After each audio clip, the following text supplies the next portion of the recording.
Hello दोस्तों, स्वागत है आपका हमारे यूट्यूब चैनल लर्निंग सोशियोलॉजी में। जहां आज के इस question and answer discussion session में हमारी चर्चा का विषय है राजनीतिक अभिजातियों की संरचना की परिवर्तनशील प्रकृति की चर्चा कीजिए। तो चलिए हम अपनी चर्चा शुरू करते हैं। राजनीतिक अभिजात्य वर्ग की संरचना में समय के साथ महत्वपूर्ण परिवर्तन हुए हैं, जो व्यापक रूप से सामाजिक, आर्थिक और तकनीकी परिवर्तनों को दर्शाते हैं। परंपरागत रूप से राजनीतिक अभिजात्य वर्ग अक्सर कुलीन या धनी परिवारों से आते थे, जिसमें सत्ता कुछ ऐसे व्यक्तियों के हाथों में केंद्रित होती थी जिन्हें वंश के माध्यम से अपनी स्थिति विरासत में मिलती थी। अभिजात्य वर्ग के प्रभुत्व का यह रूप सामंती समाजों में प्रचलित था, जहां भूमि, स्वामित्व और कुलीन उपाधियां शक्ति के प्राथमिक स्रोत थे। आधुनिक लोकतंत्र और औद्योगिक क्रांति के आगमन के साथ राजनीतिक अभिजात्य वर्ग की संरचना और प्रकृति में बदलाव आना शुरू हो गया। पूंजीपति वर्ग या पूंजीवादी वर्ग के उदय ने नई शक्ति गतिशीलता की शुरुआत की। वाणिज्य और उद्योग से उत्पन्न धन पारंपरिक अभिजात्य वर्ग को चुनौती देते हुए लोगों को प्रभावित करने का एक महत्वपूर्ण स्रोत बन गया। इस अवधि में राजनीतिक अभिजात्य वर्ग का उदय हुआ, जो वंशानुगत कुलीनता के बजाय अक्सर व्यवसाय या कानूनी पृष्ठभूमि वाले स्वनिर्मित व्यक्ति थे। 20वीं सदी में जनसंचार माध्यमों के विस्तार और कल्याणकारी राज्य के आगमन ने राजनीतिक अभिजात्य वर्ग के परिदृश्य को और बदल दिया। मीडिया के दिग्गज और प्रभावशाली पत्रकार जनमत को आकार देने में महत्वपूर्ण भूमिका निभाने लगे और परिणाम स्वरूप राजनीतिक शक्ति को भी आकार मिलने लगा। इसके अतिरिक्त कल्याणकारी राज्य ने रोजमर्रा की जिंदगी में सरकार की भूमिका का विस्तार किया।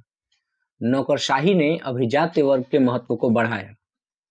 सिविल सेवक और टेक्नोक्रेट ने नीति क्रियान्वयन और प्रशासन पर अपने नियंत्रण के माध्यम से महत्वपूर्ण प्रभाव डाला। द्वितीय विश्व युद्ध के बाद के युग में विशेष रूप से पश्चिम में अधिक बहुलवादी और योग्यता आधारित अभिजात्य वर्ग संरचना का उदय हुआ।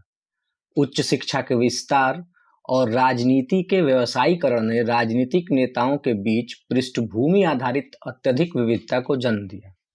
हालांकि इस अवधि में राजनीतिक दलों की द्वारपाल के रूप में पैठ भी देखी गई, जिसमें पार्टी के अभिजात वर्ग अक्सर उम्मीदवारों के चयन और नीतिगत एजेंडे को नियंत्रित करते थे। हाल के दशकों में वैश्वीकरण और तकनीकी प्रगति ने राजनीतिक अभिजात्य वर्ग की संरचना को और बदल दिया है। डिजिटल अर्थव्यवस्था और सोशल मीडिया के उदय ने राजनीतिक जुड़ाव के लिए सूचना और विभिन्न प्लेटफार्मों तक पहुंच को लोकतांत्रिक बना दिया है। इससे नए प्रकार के अभिजात्य वर्ग का उदय हुआ है, जैसे कि तकनीकी उद्यमी और सोशल मीडिया को प्रभावित करने वाले, जो पारंपरिक पार्टी संरचनाओं के अतिरिक्त बड़ी संख्या में अनुयायियों को जुटा सकते हैं और राजनीतिक विमर्श को आकार दे सकते हैं। इसके अलावा वैश्विक चुनौतियों की बढ़ती जटिलता, जैसे कि जलवायु परिवर्तन, आर्थिक असमानता और साइबर सुरक्षा ने नीति निर्माण में विशेषज्ञों और टेक्नोक्रेट की भूमिका को बढ़ा दिया है। इससे कभी कभी निर्वाचित प्रतिनिधियों और अनिर्वाचित विशेषज्ञों के बीच तनाव पैदा हुआ है, जिससे लोकतांत्रिक जवाबदेही और तकनीकी शासन की वैधता पर सवाल उठे हैं। राजनीतिक अभिजात्य वर्ग की बदलती प्रकृति सामाजिक मूल्यों में बदलाव से भी प्रभावित होती है। राजनीतिक नेताओं के बीच अधिक प्रतिनिधित्व और विविधता की मांग बढ़ रही है, जो सामाजिक न्याय और समावेश के लिए व्यापक आंदोलनों को दर्शाती है। इससे राजनीतिक अभिजात्य वर्ग के भीतर महिलाओं, अल्पसंख्यकों और अन्य ऐतिहासिक रूप से हाशिए पर पड़े समूहों का प्रतिनिधित्व बढ़ा है। हालांकि महत्वपूर्ण असमानताएं अभी भी बनी हुई हैं। हालांकि इन परिवर्तनों के बावजूद कुछ निरंतरताएं बनी हुई हैं। आर्थिक असमानता राजनीतिक प्रभाव में महत्वपूर्ण लाभ प्रदान करना जारी रखती है, जिसमें धनी व्यक्ति और कारपोरेट हित राजनीतिक प्रक्रियाओं पर अभियान, वित्तपोषण, लॉबिंग और व्यवसाय एवं सरकार के बीच घूमने वाले दरवाजे की प्रथाओं के माध्यम से पर्याप्त प्रभाव बनाए रखते हैं। संक्षेप में राजनीतिक अभिजात वर्ग की संरचना वंशानुगत अभिजात वर्ग से विकसित होकर आर्थिक, तकनीकी और सामाजिक परिवर्तनों द्वारा आकार लेने वाले अधिक जटिल और विविध विन्यासों में बदल गई है।